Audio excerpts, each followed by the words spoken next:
Hey everybody, this is John from Pioneer Nexus MTG coming at you with a guide to some of the key cards in the Pioneer format. Well, we've already discussed some of the key decks. Today we're going to be talking about some of the key cards, things that hold certain decks together, etc. This is more of a beginner or intermediate guide to the Pioneer format, but this can also be good for those of you who are seasoned in the format and may be coming back to it after a bit. Just a reminder of what cards are uniquely powerful and playable in a format like Pioneer. Now, one of the first cards that comes to mind is Fable the Mirror Breaker. Now, this is one of the cards that when people talk about bans in the Pioneer format, that Fable maybe approaches the level of a card that should be considered to be banned. The reason why is this deck, it just sees play in so many different archetypes.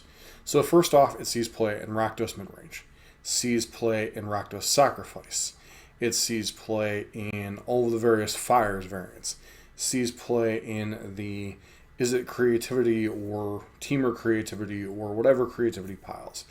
Also sees play in some of the newer variants of the Archfiend of Dross alteration combo and the Grixis variants of those.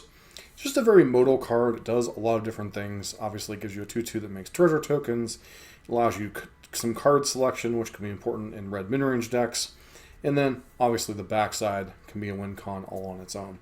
So for that reason, you need to be really aware of Fable the Mirror Breaker, as it is one of the key cards across a lot of different decks in the Pioneer format. Next two cards are kind of interchangeable, so I'm probably going to talk about them in the same vein. That is Thoughtseize and Fatal Push. Now, in a format like Pioneer, there is no Path to Exile. There is no Lightning Bolt. There is no Solitude or Fury. So early interaction is really kind of at a premium in a format that has no Veil of Summer, etc. So Thoughtseize, obviously, heavily disruption element in both Rakdos Midrange, Rakdos Sacrifice out of the sideboard, Dimir Rogues, also sees play out of the Greasefang variants as both a setup and as a disruption piece. So this is a very modal card in terms of what it does. But basically, you time this right, you take the best card out of your opponent's hand, you try to disrupt their curve. If they're a combo deck, you try to break up the combo, etc. Very powerful card. And Fatal Push is very much the same thing. While there are no fetch lands in the Pioneer format outside of a couple of different ones that you can play, but none of them are the traditional fetch lands, so there are drawbacks to them. So it is a little bit more difficult to turn on Revolt, but there are still methods. You do still have Fabled Passage. You do still have things like Blood tokens, Treasure tokens, etc. This sees play a lot of the same decks Thoughtseize does. You see it out of Rakdos Midrange, Rakdos Sac. You see it out of Dimir Rogues, Dimir Control, etc. This is very much a format-defining card in terms of early creature interaction, as it's one of the most unrestrictive cards in terms of being able to kill your opponent's early plays, and something we'll talk about later that is also a format-defining card, and that is 1-mana Elves. So, talking about creatures in Rakdos, you could talk about a myriad of different things. You could talk about Bloodtithe Harvester, Graveyard Trespasser, Bone Crusher Giant. There's any number of a myriad of creatures that make the Rakdos piles good. Mayhem Devil for Sacrifice, etc. So there's a myriad of black creatures that are black and red creatures that are very important in the format. The most important, though, at least in terms of the staying power of Rakdos Midrange in particular, is Shoulder of the Apocalypse. Now, this is a card that is both good against control, good against aggro. It's a good body, good clock. Also helps shore up the combo matchups with something like Lotus Fuel, the way they want to draw through cards to rip through their deck. So it's an interesting, for a 4-mana, that doesn't have an immediate impact on the battlefield. It does have the effect of, if you leave it on the battlefield, they lose life, you gain life from drawing cards, etc. So it kind of does everything. Obviously, this mainly sees play in Rakdos Midrange. Can see play out of Sacrifice, though not very much. Is a sideboard option out of Greasefang frequently, and also sees some play in top end of decks like Dimir Rogues and such. So this is very much a format-defining card, but primarily just in Rakdos Midrange, although there are certainly other decks that play it. This card is kind of a placeholder for a lot of different cards. You have this, you have Sky Sovereign, you have Parhelion 2, etc. But Asika's Chariot's really the one that sees play in the most number of decks. This sees play sometimes as a sideboard option out of mono green. This is one of the stalwart cards of the Gruul Boats mid-range deck. It's one of the reasons why Abzan is the preferred color of Greasefang combo. So this is kind of this just hallmark mid-range card that is very solid, provides very solid value. One not as powerful as Shoulder as a 4-drop is still a very powerful 4-drop. And even harken back before the banning of Winota, this was also becoming a centerpiece of the Winota combo deck as just another value 4-drop that your opponent had to deal with. So very much a card you need to be aware of. Is a centerpiece of, or a sideboard option for one of the key decks in the format, and is very much a key piece of 2 other solid mid-range and 1 combo deck of the format.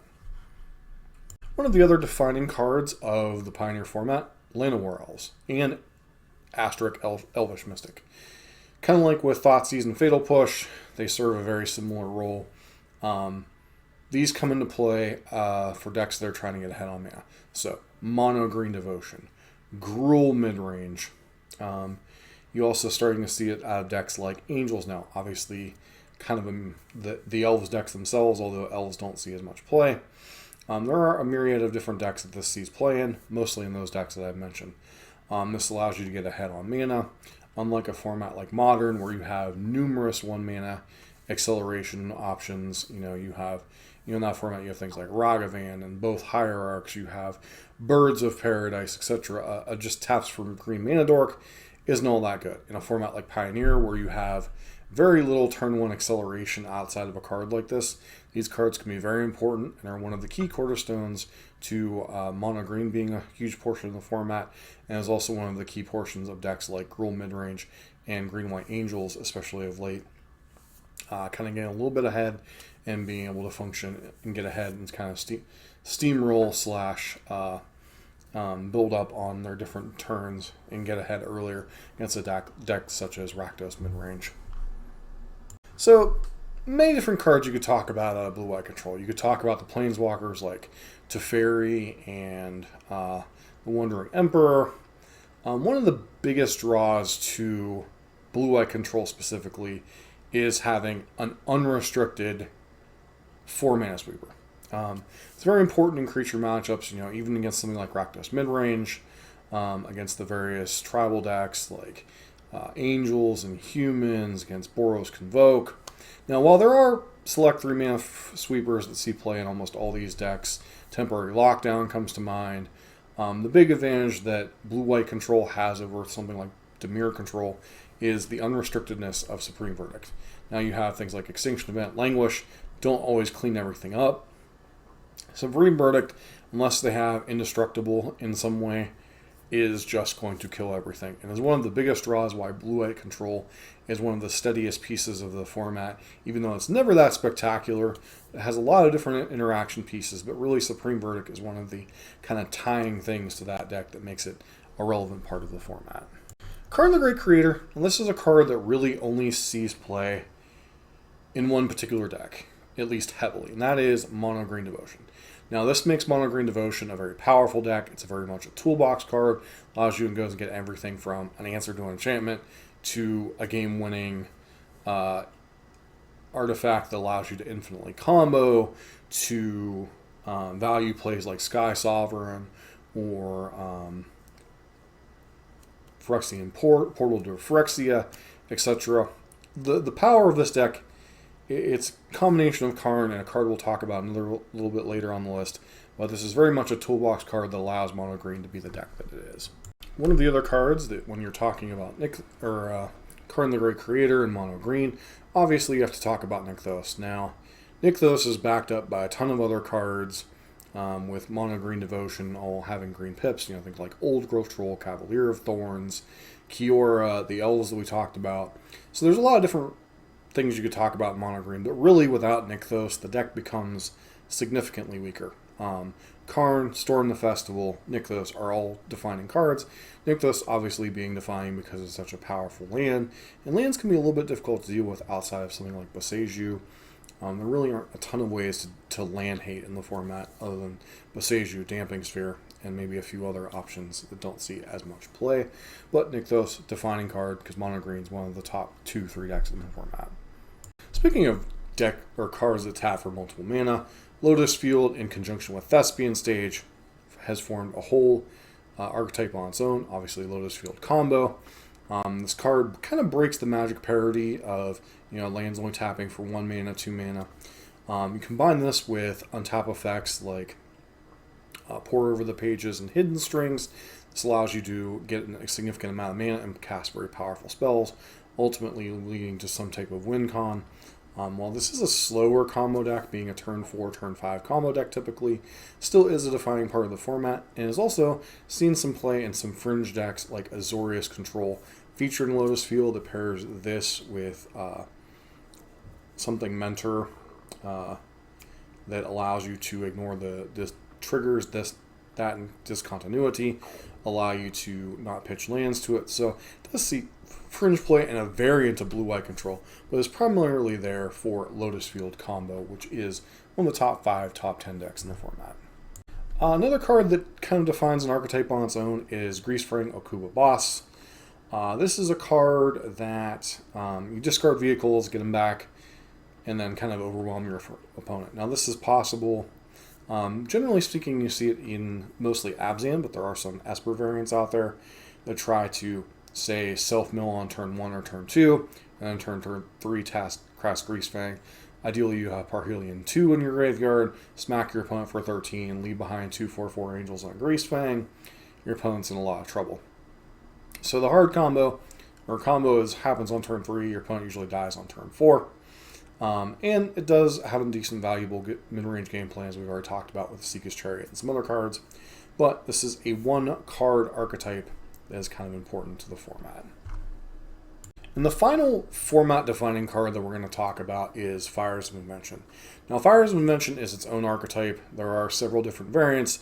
There is obviously the Urion variant, there's the Karuga variant, and then there is the Mono-Red variant. The Mono-Red variant is just kind of a weird ramp deck with indestructible lands and cleansing wildfire as a way to get ahead, and a bunch of red powerful things. It doesn't see as much play anymore. But Karuga Fires and Urion Fires used to be 2 separate decks, but most often now they are both Enigmatic Incarnation Fires of Invention decks. One obviously is able to play 2 and 3 mana plays, or 2 mana plays.